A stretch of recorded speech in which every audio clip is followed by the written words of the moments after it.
Cinema चौक शहराचा गजबजलेला भाग, पण इथे आज नागरिकांना समस्या अनावर झाल्या आहे। कारण इथल्या मुत्री घरातून पसरत असलेली घाण आणि दुर्गंधी नागरिकांच्या आरोग्याला गंभीर धोका निर्माण करीत आहे।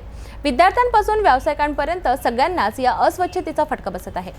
सिनेमा चौकात असलेलं सार्वजनिक प्रसाधनगृह सध्या नागरिकांसाठी डोकेदुखीचं कारण बनलं आहे। या भागातून रोज मोठ्या प्रमाणात विद्यार्थी, महिला आणि पुरुष नागरिकांचं येणं जाणं होतं। मात्र प्रसाधनगृहातील घाण थेट रस्त्यावर पडलेल्या खड्ड्यात जमा होत आहे। त्या खड्ड्यातून वाहनं गेल्यावर त्यांच्या चाकांवरून ही घाण रस्त्यावर पसरते। परिणामी परिसरात सतत दुर्गंध पसरत असून नागरिकांना नाक दाबूनच तिथून जावं लागतंय। स्थानिक व्यावसायिकांनाही दिवसभर या अस्वच्छतेचा सामना करावा लागतोय। या प्रसाधनगृहामधील घाण वाहून नेण्यासाठी योग्य नालीच नाही। नगर परिषदेकडून नाली खोदून ठेवली आहे, परंतु त्यात पाईप बसवण्यात आलेला नाही। नाली अपुरी असल्याने खड्डा कायम भरलेला राहतो आणि घाण तशीच साचत राहते। यामुळे नागरिकांचा त्रास दिवसेंदिवस वाढतोय।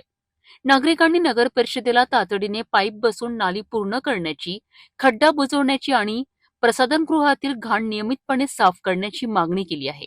अन्यथा या अस्वच्छतेमुळे परिसरात रोगराई पसरण्याचा धोका नाकारता येणार नाही। सिनेमा चौकासारख्या मुख्य भागात असं घाणीचं साम्राज्य असणं ही नक्कीच लाजिरवाणी बाब आहे।